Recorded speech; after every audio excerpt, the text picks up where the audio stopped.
Halo Mr. Domi, halo semuanya. Hari ini saya Michael Irawan dari kelas 11 MIPA akan menjelaskan tentang gereja sebagai umat Allah.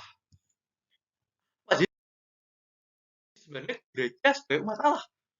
Pengertiannya adalah bahwa semua anggota gereja memiliki kesejajaran status yang fundamental. Tidak ada istilah yang disebut kelas atau golongan dalam persekutuan anggota jemaat karena semuanya adalah orang yang terpilih oleh Allah. Semua umat ditingkatkan derajatnya sebagai hamba Yesus Kristus. Jadi semua orang memiliki uh, kejajaran satu yang sama. Lalu, asal dari kalimat atau kata-kata umat Allah sebenarnya telah digunakan sejak lama dalam perjanjian lama. Lalu, dihidupkan kembali oleh Konsili Vatikan II karena sekian lamanya gereja menjadi terlalu hierarkis. Mereka atau gereja didominasi oleh kaum rohaniwan dan awam. Nah, maka dari itu, didominasi oleh kaum rohaniwan dan awam.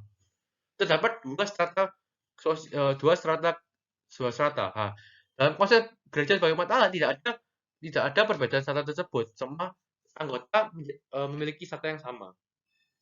Hal yang kedua, dengan dihidupkannya kembali gereja sebagai umat Allah menjadikan martabat semua anggota menjadi sama, seperti yang saya katakan, tapi hanya berbeda di fungsinya saja. Nah, kan kayak maksudnya pemimpin ya, fungsinya berbeda dengan uh, awam atau umat biasa, gitu contohnya. Lalu ciri-ciri dari gereja sebagai umat Allah. Ciri-cirinya yang pertama adalah bangsa terpilih atau bangsa terpanggil. Dalam konsep ini atau dalam kalimat ini, bangsa terpilih adalah kita atau orang yang dipilih oleh Allah tersebut, oleh Allah. Yang kedua adalah umat Allah dipilih sebagai menyelamatkan dunia. Nah, kita dipilih oleh Allah itu sebenarnya untuk menyelamatkan dunia ini, bukan untuk merusak, untuk yang lain-lainnya yang bersifat jelek atau lebih ke tidak menguntungkan. Dan yang ketiga adalah hubungan antara Allah dan umat dimeteraikan oleh suatu perjanjian. Nah, kita sebagai memiliki hubungan dengan Allah yang kita telah dipilih sebenarnya oleh Allah. Nah, itu ada perjanjian antara kita dan Allah. Nah, dengan ada perjanjian itu, umat harus menaati perintah-perintah Allah. Banyak sekali perintah Allah dan kita harus menaatinya karena kita telah dipilih oleh Allah sendiri. Pimpinan gereja berfungsi untuk melayani, bukan di atas umat. Tidak seperti dulu, dalam konsep gereja sebagai umat Allah, semua anggota gereja, meskipun saya pimpinan gereja, memiliki strata yang sama. Tidak ada yang lebih tinggi, tidak ada yang lebih rendah. Dan terakhir adalah aktif dalam kehidupan mengumat.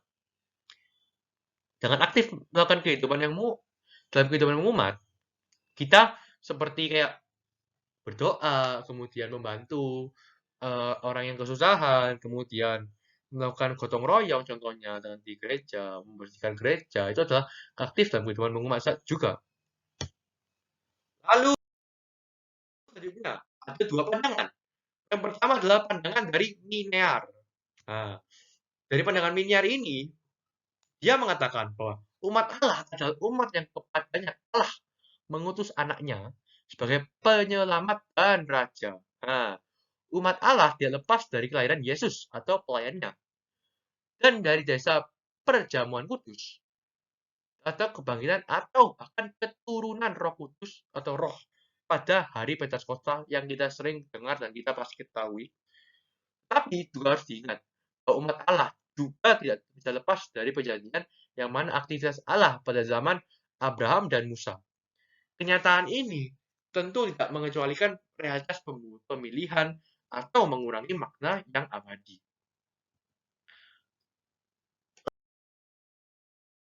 Lalu yang pandangan yang kedua adalah pandangan dari Tom Jacobs.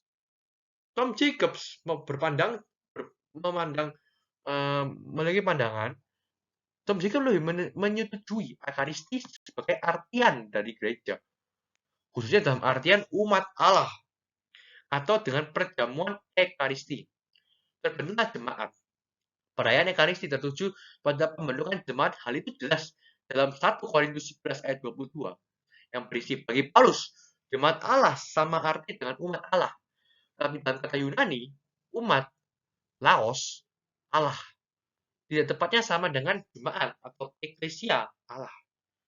Dan yang sangat mencolok, umat Allah yang dipakai oleh Paulus hanya dipakai untuk kutipan-kutipan dalam perjanjian lama, tidak dalam perjanjian baru dan lain-lainnya itu. Ajaran kitab suci. Dan ini hanya saya memberikan satu contoh saja supaya cepat dan mudah dipahami dari konsep gereja sebagai mata Allah ini. Hidup menjemaat pada dasarnya merupakan hakikat gereja itu sendiri. Sebab hakikat gereja adalah persaudaraan kita kasih. Seperti yang dicerminkan dalam hidup umat perdana. Dari Likis ayat 2, 41-47. Lalu, adanya perubahan dan konsekuensi dalam dalam konsep gereja sebagai umat Allah. Yang dulunya pimpinan gereja memiliki strata yang lebih tinggi daripada umat, sekarang pimpinan sekarang berfungsi sebagai pelayanan, bukan di atas umat dan tidak di bawah umat juga. Sekarang setiap anggota umat menyadari harus ada persatuan antar umat karena orang tidak bisa menghayati kehidupan imannya sendiri. Kita sebagai umat dalam konsep gereja sebagai umat Allah, sebagai umat ataupun pimpinan dan lain-lainnya itu memiliki strata hidup yang sama. Jadi, apalagi kita sebagai sama-sama umat, jadi kita harus saling percaya, harus saling hidup bersama dengan umat yang lain supaya kita bisa mempelajari iman kehidupan kita bersama. Hal yang ketiga adalah hubungan awam dan pimpinan. Pada konsep ini, adanya perubahan jadi kaum awam, bukan jadi pelengkap lagi, melainkan menjadi partner atau seperti teman atau sahabat pimpinan dari pimpinan. Karena mereka memiliki martabat yang sama sekarang dalam konsep gereja sebagai umat Allah. Nah, selanjutnya adalah penerapan dalam ini kebanyakan dalam kehidupan sehari-hari ya. Melakukan perintah-perintah Allah.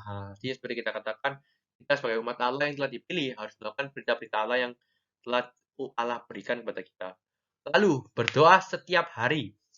Berdoa setiap hari kita sebagai umat yang taat terhadap Allah, kita harus berdoa setiap hari supaya kita tetap hidup dengan lancar dan bisa dilancarkan semuanya. Lalu yang ketiga, sebagai umat gereja kita semua saling membantu bila ada yang kesusahan.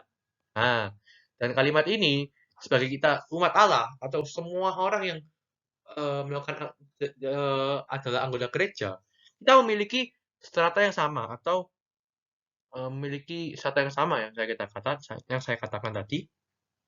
Jadi, masa sih kita nggak mau bisa kayak membantu orang-orang yang jauh membutuhkan kita. Seperti orang-orang itu mungkin ada yang sakit, ada yang mungkin jatuh miskin gara-gara mungkin ketipu sama orang atau gimana dan lain-lainnya. Lalu yang ketiga, gotong royong membersihkan gereja. Contoh ini adalah menjadi contoh atau bentuk dari solidaritas antar umat karena kita semua bertujuan yang sama. Sekian dari saya, terima kasih.